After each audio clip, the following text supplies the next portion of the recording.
ñun taximan petit sow gaw sow nekkoon ci tegtal ñu gën ko yaatal xewal dikk loraange dakk bari bokkul sëñ Bassi Dia xewal di leen ñëwaat benn yoon. incha allah tarkala.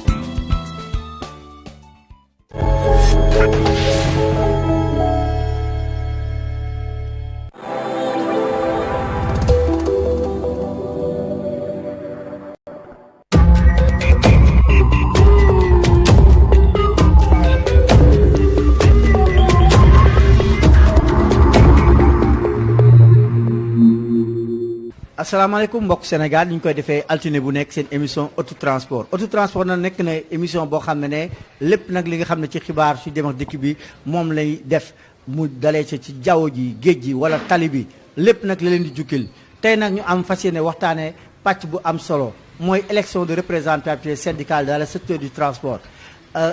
tey nag ñu fas yéene dalal ñaar nit yoo xam ne seen xam-xam màcc na ci wàllu dem ak dikk bi bu ajoo ci tali bi ki nga xam ne nag moo fekkee sama ndeyjoor muy Assane Lo na nekk secrétaire général de l'Union démocratique des travailleurs du Sénégal chargé des questions de transport ak kii di Momar Cissé nekk secrétaire général syndicat national des transports routiers SNTR. tey nag ñu fas yéene waxtaane comme ñu leen waxee thème bi mooy élection de représentativité dans le secteur du transport. xanaa nag galaa ñuy sóobu ci waxtaan bi ñu may leen ñu nuyoo ak téléspectateurs yi Assane maa ngi lay nuyu. waaw asalaamaaleykum maa ngi nuyu waa Sénégal di wax ñu commencé waxtaan bi ci bisimilahi rahmaani rahim di ñaan yàlla aussi tamit ñu jeexal ko ci alhamdulilahi rabbil alamin di ñaan yàlla aussi jubal suñuy kàddu ba liñ bëgg a wax lépp mu amal njariñ ña koy déglu di rafetlu bu baax di nuyu waa Walfadjri ak ñi leen di seetaan muy Walf TV ak Walf rajo. ak sénégalais ak njabootu transport yëpp kenn ku nekk ñoo ngi lay ñaan suñuy kàddu fekk la ci jàmm ak salaam. Momar Cissé ñu bàyyi la nga nuyoo téléspectateur. asalaamaaleykum man la Momar Cissé syndicaliste SNTR appelé IDTES Pikine Tali bu bees maa ngi wax sama mbokki lu transport yëpp ak suma camarade syndicaliste yi di leen nuyu di leen sant xam ne ñuy def fii ci Pikine tey Tali bu bees ci émission. waaw donc nag galaa ñuy maanaam soobu ci waxtaan ñu may mi nag may jaali ñi nga xam ne nag ñoo doon ci tiis yi nga xam ne Sénégal nag moom la daal di am mooy xale yi nga xam ne dañ doon manifester lu toll si fukk ak benn daal di si ñàkk seen bakken maa ngi jaale ñëpp képp ki nga xam ne nag sa njaboot daf ci lorlo ci manifester yi ñu ngi leen di jaale yàlla leen yàlla xaree àjjana. Momar tey nag thème bi ñuy waxtaanee mooy élection de représentativité syndicale dans le secteur du transport. tey yow boo doon natt tey transport tolluwaayam ci biir réew bi noo ko gisee. secteur transport bon loolu biñ ko war a def yàgg na bon dañ gis bon secteur bu nekk mooy moo xam médecin yi la moo xam comment dirais-je ingénieurs yi la moo xam fonction publique la moo xam daal ñoom daawuñ ci boole. chauffeur yi pour bu ñu def représentation duñ ci boole chauffeur yi parce que chauffeur yi dañ noon informel lañ nekk mënuñ leen ci boole mais nag bu ñu demee ba ci biir xam naa xalaat nañ état bi xalaat na ne dañu ci war a boole xam naa looloo tax ñu programme loolu léegi nag on va voir ñu dem seet ba xam. yow lan la nga jàpp secteur transport amul organisation wala lan la. secteur transport dafa anarchie parce que ñi ci dafa bëri ñu ci wax te xamuñu ci dara. et puis def ci ñoo xam ne ñi acteur lañ ci duñ ci kii comment dire duñ ci professionnel di ci wax bon léegi nag bu ñu demee ba segg ñi nga xam ne ñi ñooy wax ñoo xam transport di ci wax bu boobaa transport dana amoon njëriñ li ñuy def mais buñ ci fekk ñu ci dugal ñoo xam ne ñi bokkuñu ci ñu ciy wax te ñooñu la état bi gën di déglu loolu yaakaar naa ne dañ ciy wax ba sonn rek te duñ ci gis benn solution. d'accord Assane Lo tey tolluwaay transport ci biir réew bi noo ko gisee. waaw loolu moom yaakaar naa dinañ ci sawar a wax bu baax a baax ak tolluwaayu transport ci réew mi transport moo nekk loo xamante ne fu mu amul rek développement mënu fa am parce que sans transport réew mi mënul développer transport tolluwaayam ci réew mi tey crise bi Sénégal nekk secteur transport bokk na ci li ko ciy génne moo xam transport jaww ji la moo xam géej gi la moo xam suuf si la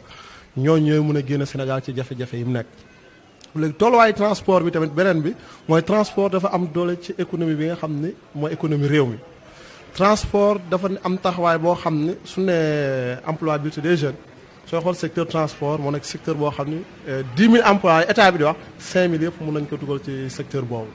kon mu nekk secteur boo xam dafa nekk secteur bu am solo ci adduna bi mais rawatina fii ci Sénégal. mais tey tolluwaayam tey naam nag mu ngi andi koom-koom. nan la kanamam mel. waaw tolluwaayu transport bi tey jaxasoo la pëccëxoo la kenn xamul ñan ñooy transporteurs yi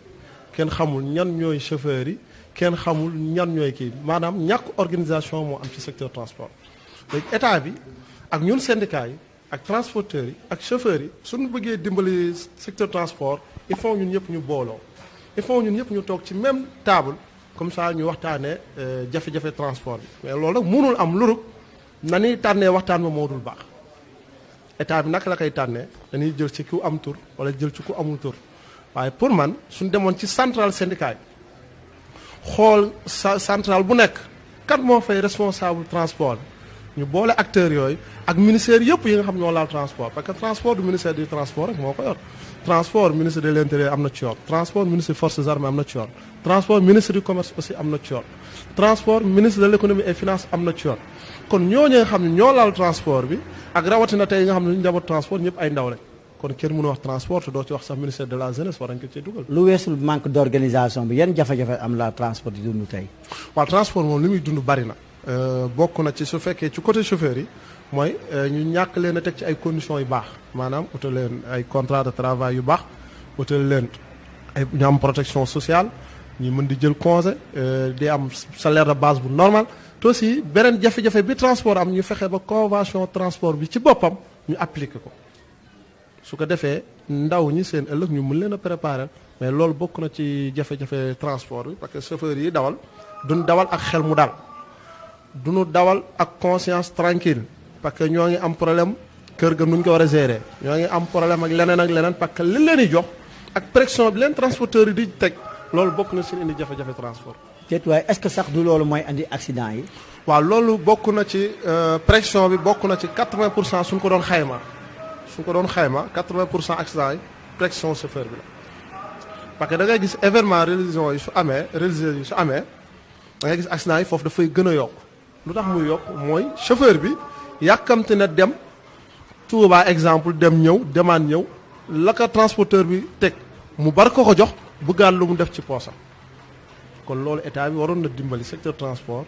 wax képp ku am benn oto ak ki am ñaari oto ñëpp ñu fexee formaliser. mais est-ce que du si chauffeur yi parce que dañoo ne wuude nu mu la gisee moom la lay wóolee. waaw loolu moom yaakaar naa responsabilité aussi tamit ci chauffeur yi la moo tax ñun en tant que ay jeunes nekk syndicaliste nekk secrétaire général ci Afrique francophone bi yëpp sunu mission mooy ñu yee chauffeur yi ñu changer seen comportement ci kaw tali bi naka la ñu war a nekkee ak tali bi ñu changer seen comportement nan lañ war a jëfandikoo ak seen i njaatige seen i patron ñu changer seen i comportement naka la ñu war a nekkee ak takk der bi ñu changer seen comportement ak naka la ñu war a nekkee ak population bi parce que loolu la secteur bi manqué moo waral accident yu bëri di am. Momar Cissé gis nga fuy Assane daanale mooy mbirum daal accident yi léeg-léeg ñaari pàcc la ko xayma mooy benn bi ci chauffeur si la benn bi nag nguur gi moo waroon def yenn mesures d'accompagnement yi. ci li camarade Assane wax loolu laa ci yokkaat parce que accident yi boo gisee ñu naan chauffeur yi yëpp boo seetee borom xel nga yaa ngi xalaat journaliste yaa ngi dem fu ne xam naa mais c'est très rare nga gis oto Sénégal dem dëkk accidenté lu ko waral chauffeur bi dañ ko teg ci conditions yu normal yoonam ci xaalis ay heure lañ koy daw la heure bu heure ba jotee mu départ bu heure ba jotee mu arrivé client yi yoonam nekku ci client léegi nag état bi bëggoon a formaliser defar transport mu aw yoon tegu ci yoon day seet maison yu mel noonu di ko def ñuy former chauffeur yi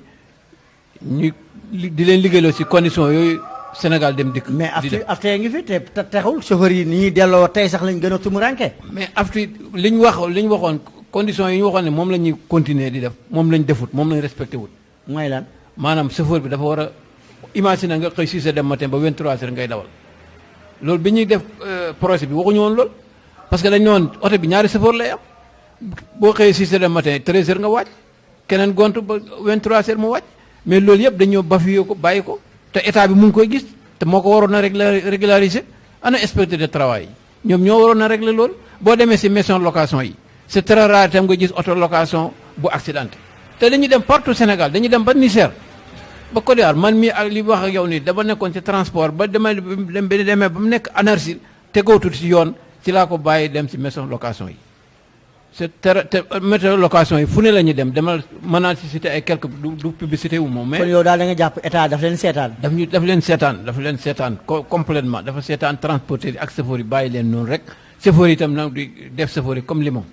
di naal ba mu jeex rek ñu sànni la parce que ñu ngi naan chauffeur bi ñoo ko nanguñ ko parce que ñàkk pexe la wala mooy ko njax Olof Njaay moo ne ñàkk pexe la man chauffeur mooy sama métier mënuma def leneen maa ngi am sama njaboot ci chauffeur laa leen di dawal laa leen di dundale léegi ñu ñëw na ma oto bi kaa ñu jox la oto bi mais si position 50 000 francs lañ la mën a fay 50 000 francs loolu noonu boo ci jëndee sax saako ceeb loo yéeni sax mu suuru leen boo ci jëndee saako ceeb sax mu jeex kon donc état bi daal bu buggee transport jëm kanam na dimbale transporteurs yi financer leen encadrer leen ba pare bu ñu leen bàyyi ak chauffeur yi itam bu leen encadrer ba jox leen ay oto yu bees nañ toppatoo chauffeur yi ñu leen di conditions yu normal ñuy xëy heure di wàcc heure.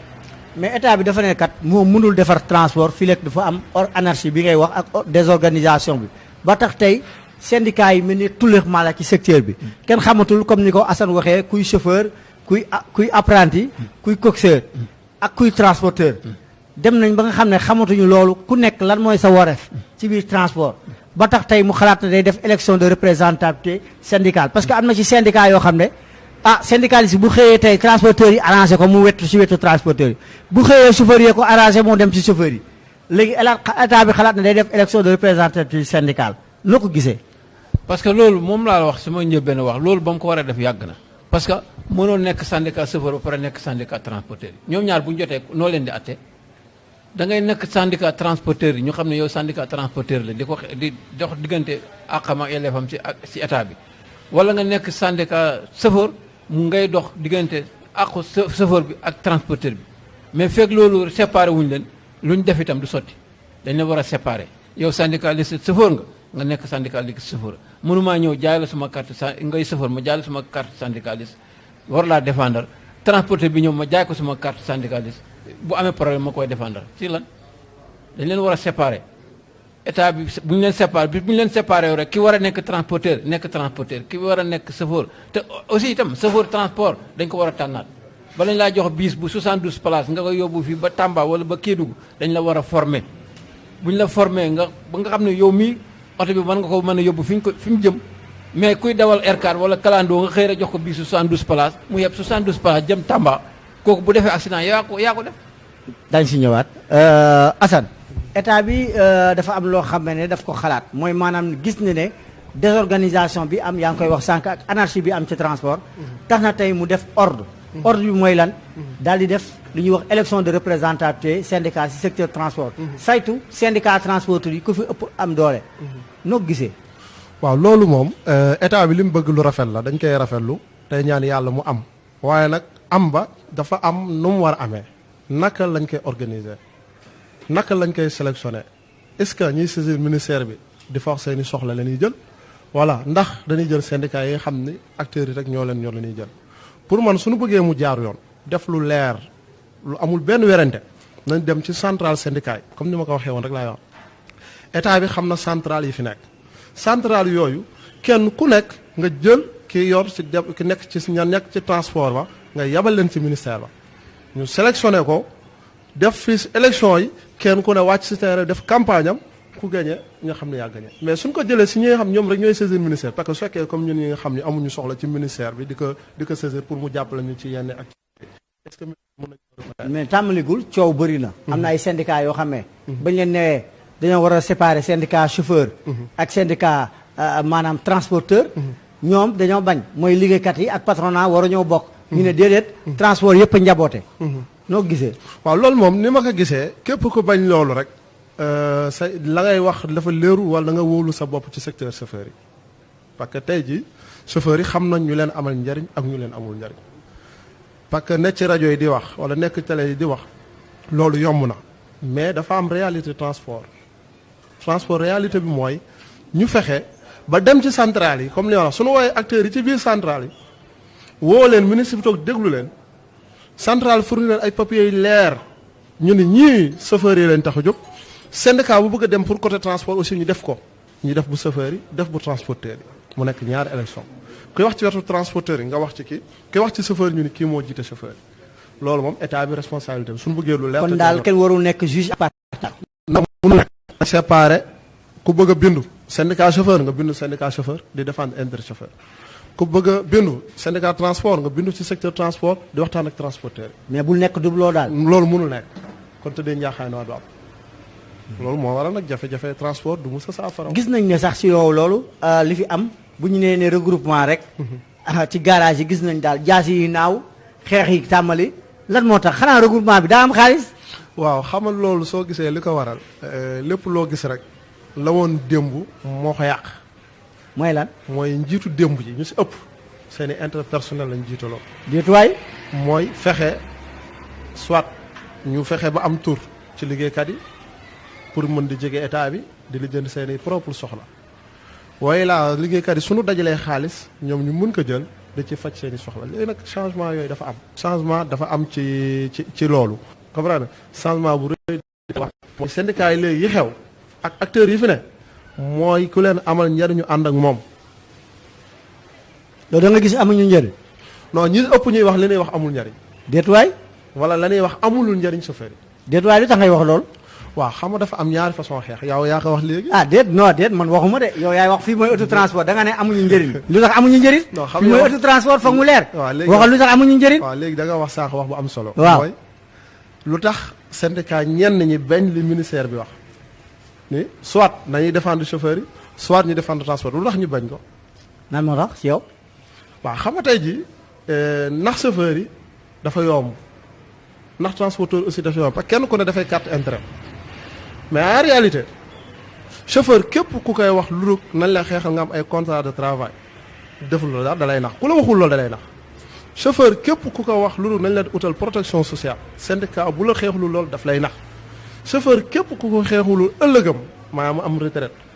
comme ni ko yeneen corps de métier di ko amee képp ku ko waxul loolu yaa ngi koy nax te syndicat yi ni ëpp lu ñuy gis ñuy wax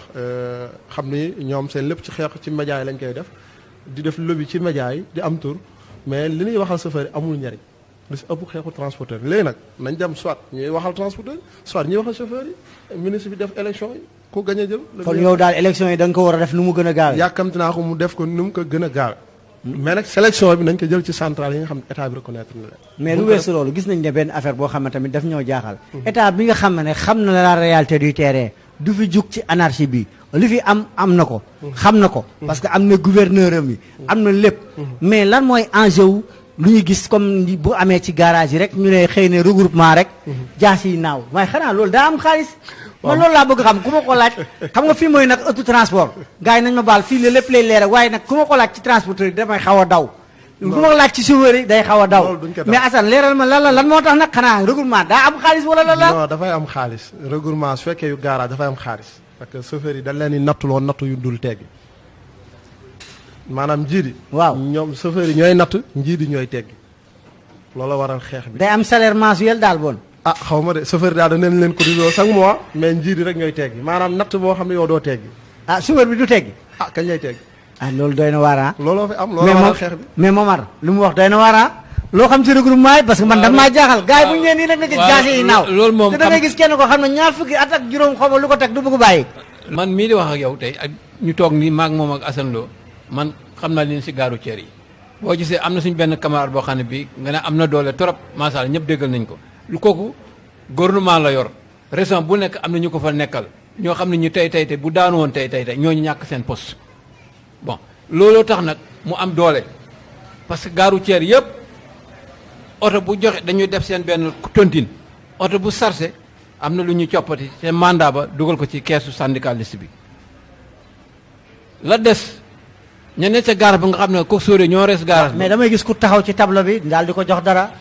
après ñu daggal ticket effet boobu nan la demee waaw ñooñu loolu bu njëkk xam nga sëfoor dafa solidarité man damay dawal oto moom yàgg dawalatuma ma ñëw gaaru ceer yow nga yor sa kaar boo sarse ba pare loi garage bi boo ko joxee ba pare nga coppati benn 500 wala benn 1000 francs loolu sa xool attan rek nga ne ma am si am kooku man maa ko moom bokkuma ko kenn mais dafa am tontine bu ñuy jël boo xam ne bi oto bi bu bindu bu sarse rek dañ koy jël def benn liste table yi nekk ci gare routière ba yëpp dañ koy indi ci guichet bi ñu calculer nombre de oto yi ñoo fi départ tey oto bu nekk joxe na temps moo xam car la moo xam oto bu ndaw la moo xam njaga njaay la moo xam 7 places nga joxe temps boobu nag moom la ñu dajale bu ngoonee am na ku koy jël si wala am na koo xam ne kii moo ko fay tegal camarade syndicaliste boobu kooku nag groupe am la am groupe am boobu ñëw itam am na lu ñuy séddoo boo ne ndax garage bi am na xaalis boo léegi nag boo nekkee ci groupe boobu nag kon am na xaalis daal am na xaalis parce que boo gisee jaas yi di génn tey yow boo doon seere loolu tey mu xëy rek ñëw ne na bon téwédu bon il faut mu jógee fi yàgg na fi daf fi jógee na régler kees gi yeneen chauffeur yi daal di àndatu ñoo ak yow ñoom itam def confil ne àndatu ñoo ak yow si la ñuy àndal léegi nag bala ñoo dem xaalis bi ñu yoroon nañ ko régler nga ne mënaguma koo régler léegi parce que par 1 an laa koy régler te weer bi deewagul weer de année bi jeexagul loolu mooy indi xuloo ya xeex yi loolu dong moo fa indi xuloo ya xeex yi mais niñ koy li ñuy dajale noonu yëpp buñ ko doon jaar si yoon di ko teg foo xam ne fu wóor la chauffeur bu nekk gaaru ceer wala bu yàggee boo fa defee ñaari at ñetti at mën a jënd sa oto bopp mais duñ ko def lu ñëw rek ñu séddoo lekk bu jeex di xaaral lu ñëw rek ñu séddoo mais la moo tax ne yéen leen ñuy lekk si di séddoo année bu ñëwaatee ngeen fayaat leen joxaat leen affaire yi joxaat leen carte yi non boo dee duñ ko séddoo boo gisee mën a kon dafa mel ni yéen ñu leen di teg neex na leen non parce que niñ ko organisé moo duxut xam nga mbir moo xam ne mi dafa organisé woo ko si yoon tegu ko si yoon tegu ko si lu leer mbir moom du dox mbir mooy gis da nga koy teg ci yoon teg ko ci lu leer mu mën a dem mais boo ko tegu ci yoon tegul ko ci lu leer rek du dem. est-ce que tey kon jarul tey kon ñu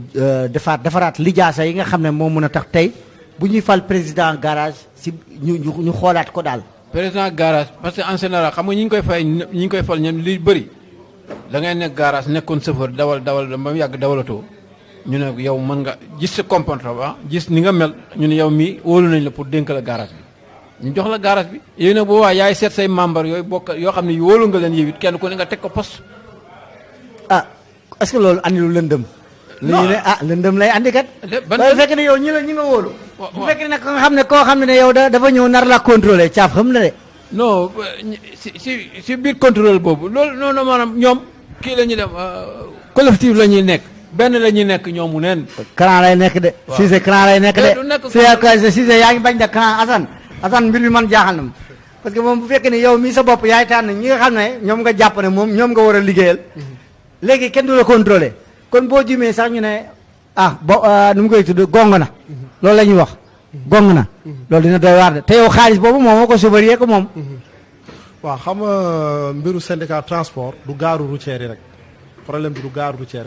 yi ñi fa nekk syndicat yoo nekk ci gare routière yi taxuñu leen a bari trop mais syndicat yi nga xam ne dañuy wax ci côté yëpp ñoo gën a bari léegi pour ñu régler transport bi syndicat yi régler ko wax bu am solo bi nga wax ni ministre bi loolu la bëgg a def dañ ko ci dañuy ñaan yàlla mu nekk lu yomb pour ñu boole lépp luy transport fii Sénégal ñu defandoo ko régler ndoo ko benn yoon kenn mënu ko régler nag te commencé wuñu ko ci waxtaan. parce que développement bu jiitu ci àdduna mooy waxtaan nag suñ ko waxee wax ña nga war a waxal loolooy tax solution di am mais soo gisee état bi di échec chaque jour ci transport mooy du ñu jëflanteeg ñi war a jëflanteel duñ wax ak ña war a waxal aussi ña war a wax waxuñu ña war a wax ñooy wax wala boog ñu ëpp ci ñi war a wax waxuñu ñu ëpp ci ñu warul woon a wax di wax moo ëpp. mais est-ce que yéen bind ngeen leer pour wax ko état bi ne ko situation transport nii la. fii ku waay lu la neex def. syndicat yi bëri na. lii ak lii ak lii ak lii est-ce que jot ngeen ko wax état. parce que tamit administration écrite la xam. waaw man personnellement soo gisee lu bëri léegi ñun ñu ni nañ dem defi uti jaar beneen yoon ba bokkute syndicat yi ni doxee mooy ñun daan nañ bind ministère bi ku mel ni Daouda Diallo bi mu fi nekkee bindoon nañ ko lettre mais ñun suñuy bindi lettre ministère duñ ko bindi lettre ay ndax recevoir ñu parce que ministère bi recevoir ñu wax loo xam ne du amal secteur bi njariñ amul sens. mais syndicat yi nag ñoom ministère bi recevoir nañu wala jox nañ transport loolu leen amal ñu ne loolu amul ñu njariñ ñun suñuy bind ministère bi dañ koy bind ñu am nañ programme tel te lii lañ bëgg a changer secteur transport parce que ñun amoon nañ programme moo xam dañ ne zéro accident tey jii ñoo ngi koy def tey comme li nga fekkee fii ñuy def ay formation di former chauffeurs yi ci lan mooy code de la route di leen former ci wàllu code du travail lan mooy seen àq ak lan mooy seen yelleef mais syndicat yi loolu moo waroon na seen vraie mission orienté chauffeurs yi ci développement syndicat de développement mais pas syndicat yoo xam day ne si di taali ay tali dañuy ne fii di baare dëkk parce que réew mi fi mu toll dafa ne ci jafe-jafe war nañoo ñëw indi yëkkatee ko ci neneen léegi nag pëccoxoo boobu pour mu am da ngay gis ñetti nit yu ñëw dem créer syndicat état bi kon kan lay waxal parce que ki am jotu di bind kooku day bind rek ministre bi peut-être kon ñooñu lay reconnaître mais ñi xam dañuy liggéey amuñu jote wax mais ñooñu mu amuñu jotu di bind ministère bi tout le temps ñu li ñuy def xam nañ ko xam nañ fi ñu jëm te chauffeurs yi xam na ne amal nañ leen njariñ parce que beneen système de syndicat lañ indi mooy changer secteur bi mënuñu ko changer lu doon changer comportement. mais yaa ngi wax ci changement de comportement justement ci tali bi gis nañ ne. seen diggante ak takk der yi alkaati yi wala muy gendarme yi dafa doy waar. saa su nekk yéen a ngi jote. mais lan mooy waral jote boobu est-ce que yéen du seen comportement bi ñuy ngañ. waaw xam nga entre takk der yi ak chauffeurs yi syndicat yi xëy na ñoo leen dugg mais amul benn jafe-jafe bu ci war entre chauffeur ak takk der. amuñu problème seen diggante dafa rafet. am na ku ne caakreex soow ngeen de caakreex soow. non waxuma la caakreex soow gaa yi koy wax de nee caakreex soow. waxuma la caakreex soow mburoog soow lañ. mburoog soow ngeen. ñu nag gendarmerie loolu moom doy loolu moom. mais lan moo tax ngeen di xuloo nag. waaw li leen ngeen gis ay affaire yu doy waar ci tali bi man daal dama may jaaxal daal. waaw loolu lu koy waral ñun loolu lañ comprendre moo tax ñu indi beneen système bu bees doxalin bu bees lan mooy doxalin bu bees ñu xamal conducteur bi ni ko soo yéegee si sa oto di dawal lii moo la warloo ak tali bi soo yéegee sa oto di dawal lii moo la warloo ak takk der bi war nga ko jox cër ba mat sëkk lépp lu mu la laaj war nga ko jox li ko yoon may moom it mu def ko parce que kenn ku ne su defee la mu war a def dépassement du am. coono am moom lu ko warloo tali bi chauffeur bi. waaw chauffeur bi lu ko warloo tali bi su yéegee ba toog ci otom takk ceinture xool pièce am mu mat xool otom amul benn infraction moom mu toog comportement sol yëre bu set aussi xam lan la tali bi di communiquer ak moom ñun loolu mission état la woon mais ñun sunu syndicat ñun ñoo ngi ciy góorgóorlu di xamal chauffeur yi tali bi lan lay wax tali bi day wax ak yow ba keroog nga yegg lan lay wax ak yow mais loolu soo ko xamee oto bi normal la pièce bi man na yàq alkaati bi jàmm rek la loolu rek mooy problème bi leen li des mooy ñu ñaax état bi ndaw takk der yi muy teg tali bi na leen di former formation bu mat sëkk léeg-léeg tamit ñu xëccoog chauffeur yi ci loo xam ni bariwul nag mais dina am foo gis nag dina am ñoo xam ni seen formation des na moo du nu mokkal ñu contrôler loo xam di ci coog chauffeur fekk ñoom ñoo tooñ am alkaati yoo xam ni peut-être tamit nañuy communiquer ak chauffeur yi duñ leen jox cër te loolu jaaduwul danoo war a joxante cër comme bu rek soo lañ mënuñoo tàqali ko kon nañ joxante cër woote jàmm ñu jéem a avancer réew mi daal. mu ñoo bañ a wax nag Momar Cissé gis nga li sa naataango bi wax tali bi seen diggante ak alkaati yi ak wala ay gendarme coow rek lan moo tax loolu. li tax loolu li koy waral mooy ñoom ñaar ñëpp la parce que bu njëkk da ngay gis gendarme mu sol tenue correct bu la arrêté bu la laajee ñaari pièces du ñetteel mu ne la sawa demal mais ñii nag léegi tey non seulement ni ñuy correcté ni ñuy comporté yoo sax moo gën a kii bizarre parce que da nga gis gendarme boo xam ne wala police boo xam ne bi sol beereem du ko sax solin bu rafet. déetuwaay waaw du bon simis bi sax du ko baraaye bi sax du ko baraaye. loolu doy na waar. bon ma gis ñuy indi benn terme boo xam ne bi xam man saaga laa ko tuddee ñu indi xewal benn terme boo xam ne bi damay gis nga dugg ci biis mu arrêté gendarme ma arrêté biis bi naan ko ndeyal ma droiteel ma oto bi mu ne maa ndeyam fii lay taxaw. déetuwaay waaw chauffeur bi wax loolu parce que. gendarme bi moo ko wax. boobu am na problème monsieur le ministre nag. loolu moom xam nga loolu. monsieur le ministre de l'intérieur. waaw. loolu dégg nga lu chauffeur yi wax de lii moom doy na waar monsieur le ministre des transports dégg nga nag lu ñu wax lii rek garaaw na. bu dee lii nag kon moom war ngeen xool waa lii moom war jar na xoolaat waaw. au commandement gendarmerie ak police lii nag lii moom garaaw na lii moom war nañu xoolaat lan la. waaw te loolu waxuma ne ñëpp a koy def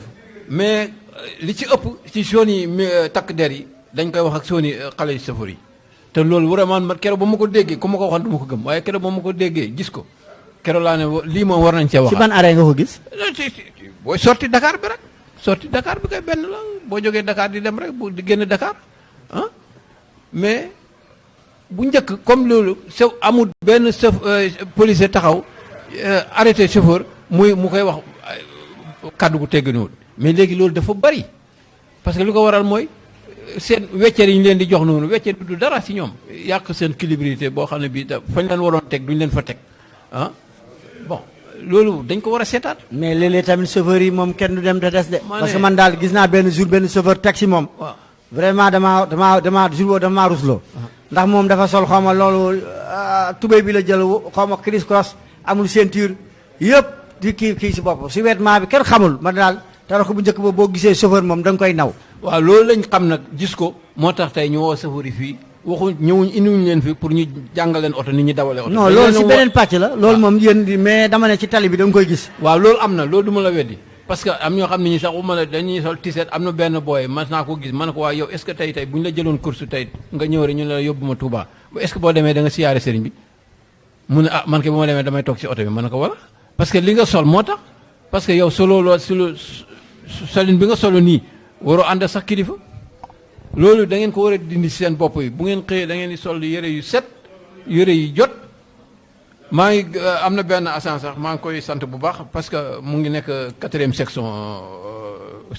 police centrale fi ñu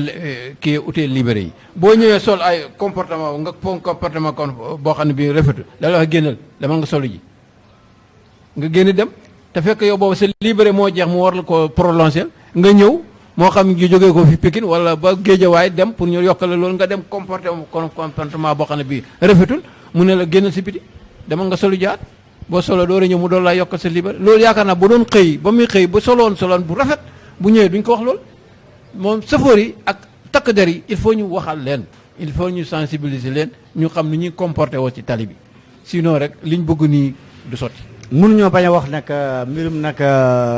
problème mu visite technique yi gis nañ ne mooy ñi nga xam ne ñooy particulier prolongé nañ leen ba fin du mois waaye nag ñi nekk ci transport ba léegi naam nag délocalisé nañ ay site def fu mel ni CICES ak ñaar li yeneen ñaar yu bépp mais gis nañ ne problème yaa ngi wëy noo jàngatee loolu. waaw ni ma jàngatee loolu mooy maanaam problème yi mooy am na sax suma camarade yu koy ñaawlu ne lu tax ñuy yokkal particulier yi bàyyi taxi yi mais dama leen xamal ne taxi dafa bokkul ak benn oto parce que li ngay pièces yi ngay yor pour war a nekk dawal taxi particulier du ko am parce que yow foog nga am transport en commun foog nga nekk sénégalais d'abord foog nga am liberté de taxi foog nga am licence foog nga am assurance foog nga am visite technique te 6 mois yu ne da nga ko war a remplir oto particulier bi mën naa am visite technique tey toog 1 an wala 6 mois du daw sax gaaree ko këram taxi bi moom saa yu kullu yawmin saa yu xëy mu ngi daw kon donc bu amee 6 mois war naa ñëw ñu seetat ko loolu moom ànd naa ci bu baax parce que visite technique mën naa wax ne chauffeur yi lañ dimbale bu baax parce que chauffeur boo ci jox oto léegi day normal mais bu njëkk nag da ngay am problème mu routine wala pneu wax ko patron bi sax mun a demal ba yor bi day ñu changé ko. déet waay waaw da daan am mais loolu yooyu yëpp dañ ne sa pare-brise fette nga bàyyi ko noonu 1 an 2 ans doo ko dindi léegi boo sa pare-brise fette boo demee visite technique boo ko changé doo am visite technique loolu moom d'accord naa si bu baax a baax. Assane coow li ci mooy mbirum visite technique ni mu demee noonu gaaw na de ba léegi daal ñenn ngi jàmbat. waaw xam nga coow li visite technique suñu waxee transport rek li si ëpp dañuy dem ci côté taxi yeeg wala bus yi su nee transport bi danoo waxoon ñi nga xam ne dañuy liggéey di verser wala ak particulier yi suñu mënoon a fexe ba xool nu leen di séparer particulier sax mënoon leen defal visite yu mel ni CICES wala ay côté Colobane bi mais lii di camion yi nga xam ne dañuy yab ay marchandises lii di taxi lii di bus yi ñooñu ñoo bu leen sur centre bi ñu passé normal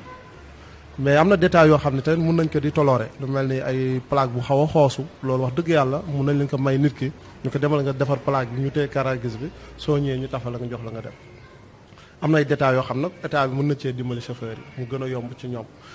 te niñ koy defee tamit taximaan yi suñu mënee yokk fi ñu leen di def les visites tamit dina gën parce que xarang bi xataay bi temps bi ngay perte parce que Afrique lu ñu tardel mooy temps. te jamono wopp Covid 19 lañ nekk tamit. waaw boole Covid bi ñëw na indi jafe-jafe ci réew mi ñu amaat problème mu gérer sunu temps ñun ku bëgg a changer réew mi ñi ma dégg ñu ni dañoo bëgg a changer réew mi yëpp duñu wax ci problème mu temps te pour ñu lépp luy tax réew mi di gagner temps dina tax réew mi génn ci jafe-jafe nekk kon nag nañ fexee yokk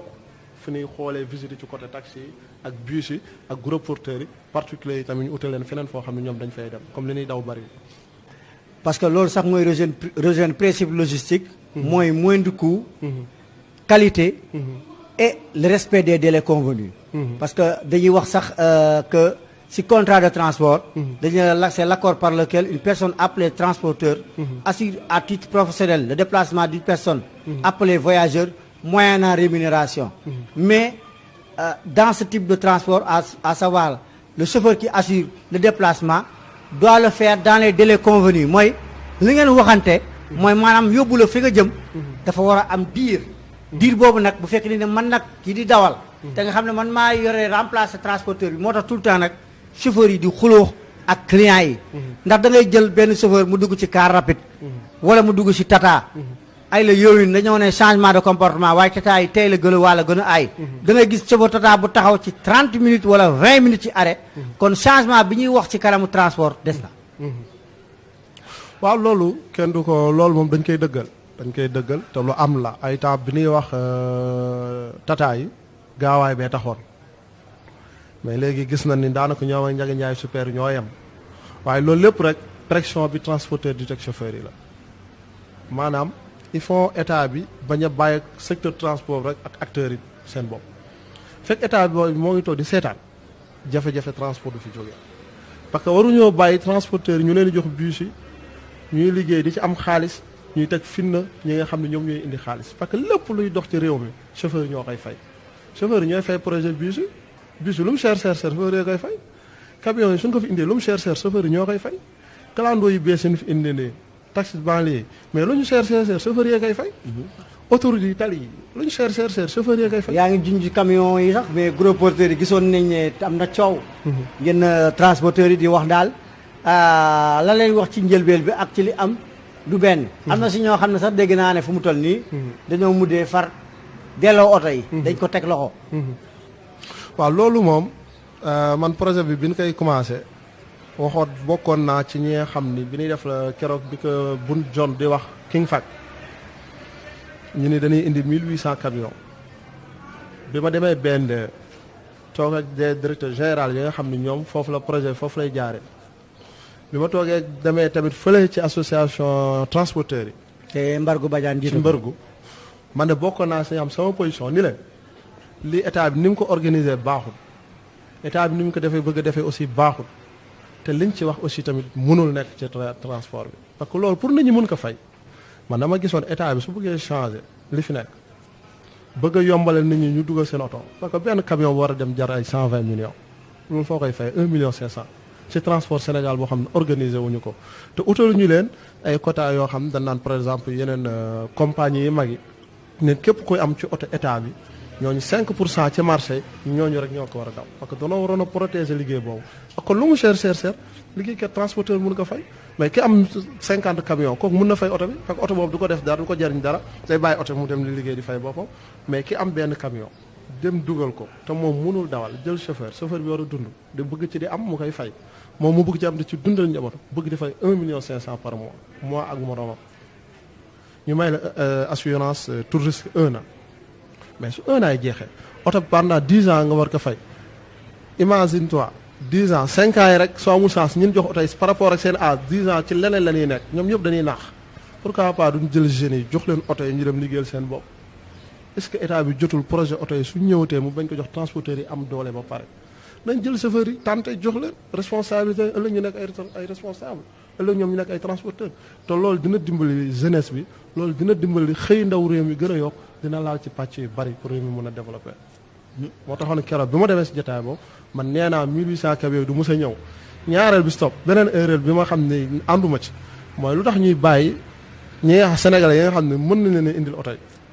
oto yooyu soo demoon ay Chine 30 millions soo ko amee mën nga jógee Chine ba Sénégal. mais est-ce que am na ñenn sax ñu ne maanaam dañ leen wax ne que Chine la waaye benn bi kii wu Corée benn bi pièce bi Maroc lay jógee. li ñu wax ak li ñu monté parce que dañu ne dañu moteur bi benn kii wu moteur bi xaw ma Corée la beneen kii bi Maroc la jógee. dafa am jaxasoo quoi ci montage pièces yi. waaw xam nga loolu ay pexe la rek ay wax la rek waaye état bi dara tëwu leen su la neexoon nañ def tata yi dem ba Chine oto yëpp ay kii jëndi ko fa ñoom seen bopp parce que ñi nga xam ne jaaruñu ko ci état bi am oto yooyu am na benn société bu ko fiy jaay te benn sénégalais moom ko mais soo demee fa am 50 millions da ngay am ensemble bi 10 roues bi mais soo demee si jëndal ko sa bopp 30 millions yi mën nga ko am ba mu dugg ci bateau ñëw fii nga génn ko port ci 30 millions. lu tax léegi ñu bàyyi sénégalais yooyu jaarale ko Chine dem Maroc ñëw fii mais mën nañ ko jëndee seen direct indi ko fi état bi am na mooy état bi mën na ko def kon loolu du problème pour man état bi daal politique pour bu ñu bëgg a def ci côté renouvellement parc automobile yi am Sénégal yëpp système bi fekk ñoo ngi koy tegee noonu duñ ko mës a réussir fii ba 2035 nag. doy na waar Momar. waaw renouvellement bi coow la andi gis nga ci gros porteur bi ni jaxasoo. waaw renouvellement bi gros porteur yi yëpp. ak taxi yi may dëkki si taxi dans Ablaye Wade 2008 mu fi indee oto saamaan yi avant mu koy indi daf ñu recevoir bañ demee palais mu ne ñu lu ngeen bëgg fekk defe nañ liñ bëggoon rek proposé nañ ko si benn papier jox ko bi mu ko liir ba pare gis naa li ngeen liir li ngeen bind mais dinaa leen indil oto yu ñetti catégorie oto yu bees ngeen tànn bu ngeen si neex ma indi si lu ngeen bëgg ñu d'accord ñun ñëpp ñu tàccu mu ne bu leen tàccu lii du folklore liggéey la bu ngeen fi jógee yéen ngeen def seen kipp yooyu si dëgg bi dama ngeen formé wu def seen i see toog xaar ñu def ko ñu dem ba ci biir ñu ne saamaan la ñu indi mooy iranien yi usine bi waa ngi fii fi lañ koy monté et cetera wax yeneen oto yi moo gën ngay importé ay oto di ko indi fii bon ñu teewaru si nit ñi wër gaaru ceer yi wax ñun ñu représentant yi ñu oo ñu réunion ñu dem. mu jëral leen coow yan. léegi ñëpp am bor. waaw léegi biñ demee ba desul li ñu waxoon proposition yi ñu waxoon yëpp benn lañ ci def mooy caabi oto bi ñu la jox fukki proposition ak ñaar waxoon nañu ko avant procès bi mais benn lañ ci def boo xam ne bi wóor nañu kenn ku ne mën nga wax ne loolu am na mooy caabi oto bi ñu la jox mooy oto bu bees mais li si des yëpp nax saay la. nax saay biñ demee quelque 3 mois 4 mois mën na leen lii du dem seen télé boobu laa ñëw recouvrer 200 taxi si jamono boobu ñu ñëw taxaw buntu Walfadjri ñu def suñu déclaration continuer maanaam nañ leen jaar RDV ñu introsé ñu dem RTS ñu introsé ñu bañ demee RTS dañoo bañ a introsé mais nee nañ sax boo taxawee oto taxi yooyu sax parce que waxtu bi xoj nañu nee da nga daan dem ba nga xam ne sax da ngay xëy bëgg a taal daa am machine buy toogee fële boo fayul traite bi mu bës bouton bi. loolu moom la ñuy wax CPS mais loolu sax mujj ay wax la woon rek parce que bon loolu ay wax la woon parce que li yàq procès boobu mooy oto bu war a jar 4 millions nga lebale ko chauffeur bi 8 millions 400 oto bi essence lay lakk boo dawee 50 000 francs dem ci pompe bi rempli ko 2000 francs ngay dese. waxtu bi xoj nañu nag. sa ma kàddu xam ne mujjee waaw bi nga xam ne tey ñu ngi jëm ci élection de représentativité yuy agir ci transport. ak jafe-jafe transport lan nga gis ne bu ñu ko defee daal saafara am yow chauffeur bi gis ci boppam coxeur bi gis ci boppam apprenti chauffeur bi gis ci boppam transporteur bi gis ci boppam. loolu daal li koy doxal daal mooy foog li ma la wax rek su ma waxu démb mooy su ma waxu tey rek. il faut état bi jàpp ci régulariser ko ñi war a dawal taxi ñii dawal camion war a dawal camion transporteur bi war a def transport waaye bugg a nekk Samba bugg a nekk Demba loolu moom bu ñu ko defee itam di dox.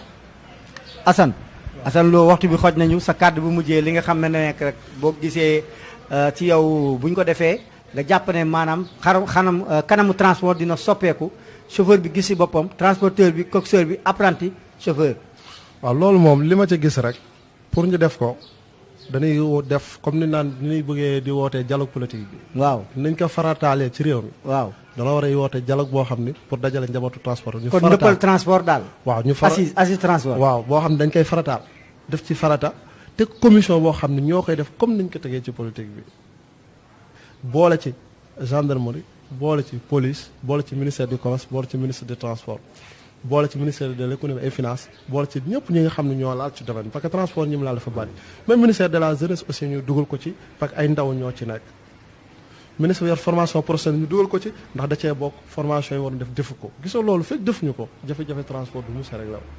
ñaareel bi stop may ñaax état bi bu nu jàpp ñu ñi ne ci rajo yi di wax ñooñu ñooy défendre secteur ñooy yor kiiwu chauffeur yi déedéet ñi ëpp doole tey ji ci secteur transport nekkuñu ci média yi di wax bu bari gis nga ñi amal njariñ secteur transport li ñuy wax ci média bu bari. élection yi nag. élection yi moom dañ koy yàkkamti comme ni ma la waxee dañ ko war a def mais na jaar yoon bi nag mooy nañ dem ci centrale yi état bi reconnaître ñoom ñu envoyé fa seeni nit secrétaire généraux ya fa ne envoyé seeni nit ñii ñoo nekk ci responsable transport ñooñu ñu sélectionné ci ñooñu kenn ku ne dem campagne ki jiite di wax ci turu chauffeur yi ci syndicat transporteur yi ñu organiser leen ku jiite foofu mais nag benn syndicat warul wax ci transport di wax ci chauffeur